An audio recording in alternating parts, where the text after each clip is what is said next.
दोस्तों नमस्कार, मनीष की बात में आप लोगों का एक बार फिर से स्वागत है। दोस्तों आजकल तलाक बहुत ज़्यादा ही बढ़ रहा है, खास करके उन जोड़ों की जिन्होंने प्रेम विवाह किया था, जिन्होंने लव मैरिजेस किया था।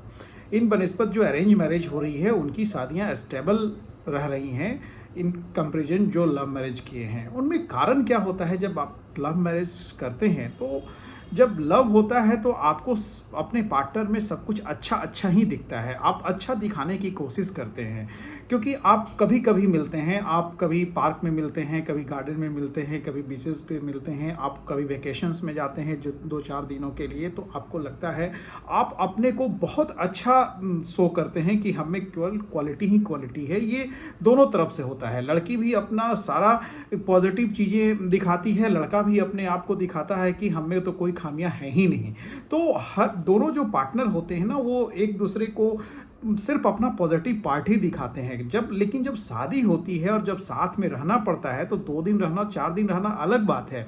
लेकिन जब शादी होके जब साथ में कपल्स रहना शुरू करते हैं तो उनको एक दूसरे का जो असली चेहरा होता है, जो उनका असली चरित्र होता है, वो पता चलता है कि उनमें क्या कमी है और क्या खामी है उनका। जो जब वो मिलते हैं तो शायद एक अच्छा तैयारी करके मिलते हैं तो शायद उनका जो असली फिगर है वो सामने नहीं आ पाता है, क्योंकि वो हो सकता है कि दोनों पार्टनर पार्लर जाके मिले तो उनका कोई चेहरे का असली रूप रंग ना दिखे। लेकिन जब आप साथ में रहते हैं तो कभी ना कभी तो आपका मास्क उतरता है, और मास्क केवल चेहरे का ही नहीं उतरता है, गुणों का उतरता है। आपके जितने भी अवगुण हैं वो सामने आते हैं। कभी किसी को जैसे कोई छुपाता है कि हमें स्नोरिंग, उसको बहुत ज़्यादा अगर उसको रात में खर्राटा लेता है या लेती है तो वो उसको 1-2 दिन में उसको नहीं पता चलेगा, या घूमते फिरते वो नहीं पता चलेगा। जब तक आप उसके साथ सोते नहीं हैं आपकी उसकी कमी नहीं पता चलती है।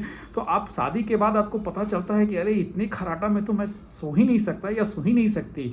शायद उसका जो डिसलाइक है, पसंद है, वो आप एक दूसरे को पूरा कंप्लीट नहीं बताते हैं कि हमें क्या अच्छा लगता है, नहीं अच्छा लगता है। तो केवल आप गुडी चीज़ों को केवल शो करते हैं और दिखाते हैं, तो उससे तो जीवन चलती नहीं है। आपको जितनी भी जो खामियां हैं उसके साथ आपको अंडरस्टैंडिंग बना के चलनी पड़ती है, तभी जाके जो मैरिजेस हैं वो टिकते हैं। क्योंकि जो मैरिजेस का जो नाम ही है, जो शादी का नाम ही है अंडरस्टैंडिंग। अगर अंडरस्टैंडिंग आपने नहीं बनाया तो शादी कभी भी नहीं टिकेगी, चाहे वो लव मैरिज हो या अरेंज मैरिज हो।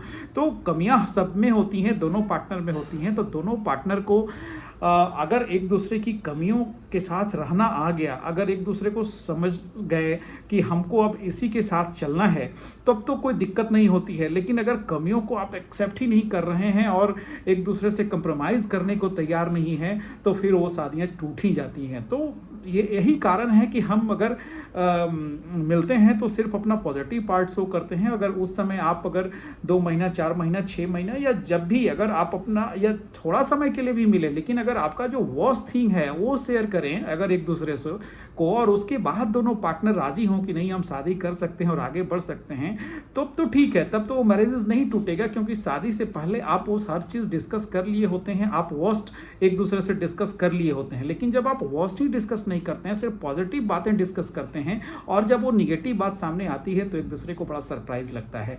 इसलिए मेरा कहना है कि जब भी आप एक दूसरे से मिले, आप फाइनेंशियल प्लानिंग आप कैसे करेंगे, आप करियर का प्लानिंग कैसे करेंगे, बच्चों की प्लानिंग कैसे होगी, उनकी पढ़ाई लिखाई कैसे होगी, बनिस्बत कि आप एक दूसरे को पसंद करते हैं ना पसंद करते हैं, इसके अलावा आपके पूरे फ्यूचर प्लान डिस्कशन होना चाहिए शादी में लड़का लड़कियों का।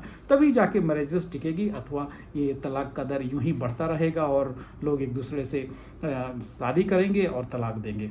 तो अगर मेरी बातें अच्छी लगी तो मेरे चैनल को लाइक कीजिए, सब्सक्राइब कीजिए। Thank you, love you all.